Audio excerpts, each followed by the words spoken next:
Come on, Bert, let's go to Amsterdam. Okay. Let's talk about the most disappointing film of 2022. Hi guys, welcome back to my YouTube channel Watch by Ashley, where we take a look at the new releases on the big streaming platforms and discuss whether or not they're worth the watch. Today we're going to be taking a look at Amsterdam, which you can find on Disney+. This is another film from David O. Russell, and he's had a lot of critical success if you remember Silver Linings Playbook and American Hustle. Unfortunately, this film did not get the critical praise that the previous films have. In fact, he was given an $80 million budget, and this film only brought in $40 million. And when I tell you who's in the film, you'll think that's impossible. So in this film, we have Christian Bale in the lead role, who is a lot of people's favorite Batman. You have Margot Robbie, who's like the it girl. She can't do any wrong in terms of her films until this film. And then you have John David Washington, who is an up-and-coming star, as he just finished doing Tenet. And in the supporting roles, we have Zoe Saldaña, Chris Rock, Michael Shannon, Mike Myers, Rami Malek, Anya Taylor-Joy, Robert De Niro, and even Taylor Swift in this movie. How can this movie only bring in $40 million? It's mind-boggling. I don't know if this film is a victim of oversight due to the fact that Fox was being taken over by Disney, but this film was not well received by the critics or audiences. And I do think that if they had just done a bit more research in terms of how audiences were receiving it before it was released, a lot of the flaws could have been fixed. A major criticism of this film is that it is a bit convoluted. The plot is very confusing and kind of all over the place. The movie does feel disjointed, and I would agree with that. I think a simple fix for this movie would have been to tell the story in a linear manner versus going back and forth with the time jumps. So that's a missed opportunity. It's very unfortunate. It was supposed to be an award-winning film, and it was supposed to compete with Babylon, which is actually doing very well critically. And this film is actually just going to fizzle out, and it's gone to streaming to die, which is, again, a shame considering the cast. If I was to give this film a rating, I'd say it's a solid C+ film. Reason being is it is well produced, and you do have a lot of great actors, so it's a pleasant experience to see who ends up on the screen. The stars do have great chemistry amongst themselves. It's just that the script and the pacing is a disaster here. Another thing that I think is a missed opportunity is that originally in the casting, it was supposed to be Jennifer Lawrence and Jamie Foxx joining Christian Bale as our trio. And I really do think that if we had had those stars instead, it would have been a very different film. It would have had a very different vibe.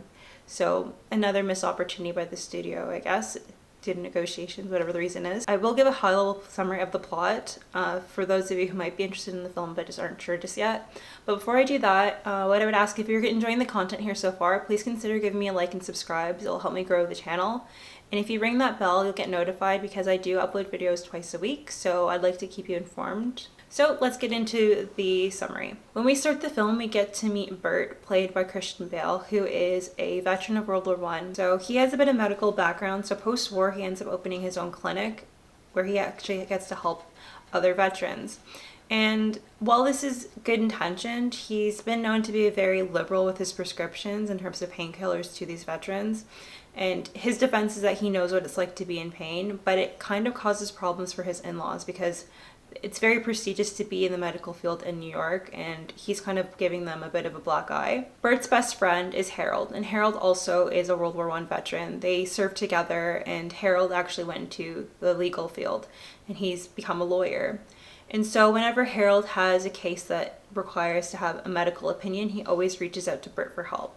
And when we start the film, Harold is working on a special case and where a commander has passed away, and his daughter, played by Taylor Swift, wants to have a second opinion because she feels that there's been foul play. So Bert's really hesitant because he doesn't want to get involved and do an off-the-books autopsy, but when he realizes that he served under the commander, he feels obligated to do the autopsy. He then reaches out to one of his friends, Irma, who's a medical examiner, and gets her to assist him with the autopsy. And it's a really nice scene between them because they both have an attraction to each other, but they have their own spouses, so they would never act on their feelings. But you can tell that they really, really do like each other.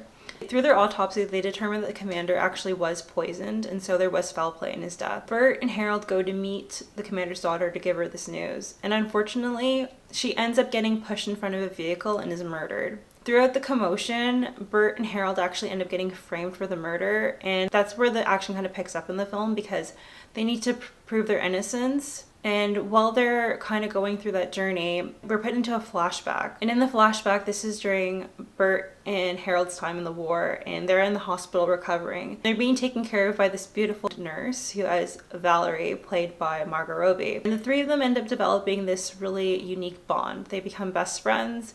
And Amsterdam becomes a very special place for them. They feel like they can accomplish anything in Amsterdam. Harold and Valerie kind of develop a bit of a romantic relationship, but Bert feels a longing to go back to his wife, so he decides to leave, despite the fact that Valerie begs him to stay. You can't go. It's terrible over there right now. What are you talking about? Bert, Is she my wife? Bert, I have a very bad feeling about this. I think it's a bad omen if you leave. Shortly after Bert leaves, Harold leaves to pursue his career in law, and neither of them stay in touch with Valerie, and 15 years pass. So when we go back to our present, Harold and Bert are still trying to clear their names. They determine that they need to get Tom Voss involved to kind of vouch for them with the police while they gather the information to prove their innocence. And when they go to Tom Voss's residence, to their surprise, they discover Valerie there. She never informed the pair that she's actually from the prominent Voss family, and Tom Voss is actually her brother.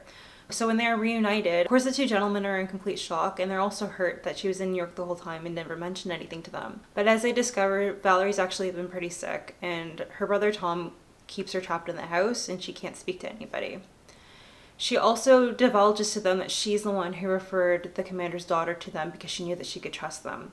So they kind of blame Valerie for their woes, because if she did ever push the commander's daughter in their direction, they wouldn't be in the situation. Tom Voss is very interested in hearing about their dilemma, because Bert actually holds a event for veterans every year and has Gillenbeck, who is a well-respected general, give a speech. Gillenbeck, of course, is played by Robert De Niro. And Tom Voss wants to meet Gillenbeck because he's so respected. Bert agrees that if Tom can kind of smooth things over with the police, slow things down, he'll definitely make the introduction. While our trio is kind of tracking Gillenbeck down to make this meeting happen, they end up uncovering the conspiracy of the Committee of Five, who actually wanted to infiltrate the American government by using the veterans to overthrow Roosevelt and to basically turn democracy upside down on its head, similar to what's happening in Italy and Germany. This is kind of the crux of the story, is that what we're exploring is how America avoided being like the Nazis or the fascists in Italy, how they managed to stay patriotic and stay true to themselves and avoid being allies to the Nazis in World War II. This is your country. This is your country. Don't let the big men take it away from you.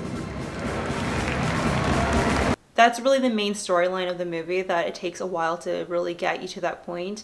And I think that's what frustrates critics, is that this is the real focus of the story, but it just takes a long time to get there. Of course, since it's loosely based on reality, obviously we don't end up becoming allies to the Nazis, and America does stay patriotic, strong, and free.